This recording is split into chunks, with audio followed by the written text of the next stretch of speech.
আজকে আম হারভেস্ট চলতেছে আমাদের চাঁপাইনবাবগঞ্জের অ্যাগ্রো ফার্মে। এই আম হারভেস্ট হয়ে আপনাদের কাছে যাচ্ছে, কিন্তু এটা কাটিমন আম। যারা কাটিমন অর্ডার করেছেন একদম সেরাগুলো এখন পাবেন, কারণ এখন একদম কাটিমনের ভরপুর মৌসুম, যখন একদম সেরা আমগুলো পাওয়া যাচ্ছে। এখন দেখেন গাছে গাছে ঝুলে আছে, এগুলো সবই হারভেস্ট উপযোগী হয়ে একদম প্রিমিয়াম গ্রেডের আম। কাটিমন যেহেতু আমাদের সারা বছরই পাওয়া যায়, এই কারণে কিন্তু দেখেন গাছে এখনও ঝুলে আছে। সবগুলো একসাথে হারভেস্ট হবে না, ধারাবাহিকভাবে যেগুলো ম্যাচিউর হয়েছে সেগুলো হারভেস্ট করা হবে।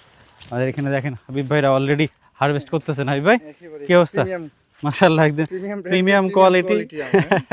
হ্যাঁ, প্রিমিয়াম ফ্রুটস থেকে আমরা আসলে এগুলো সরবরাহ করছি আপনাদেরকে। ওদিকে লিওনও হারভেস্ট করতেছে। লিওন কি অবস্থা? এই যে দেখেন এই আমগুলো হারভেস্ট আপনার কাছে যাচ্ছে, কিন্তু অলরেডি গাছে অনেকগুলো এখনো ধরে আছে। আমরা দেখে দেখে হারভেস্ট করতেছি বা আপনাদেরকে পাঠিয়ে দিচ্ছি। তো প্রিমিয়াম ফ্রুটস থেকে এই কাটিমন আম সারা বছরই পাবেন আপনারা ইনশাল্লাহ, তাই তো নাকি? সারা বছরই পাওয়া যাবে। Thank you.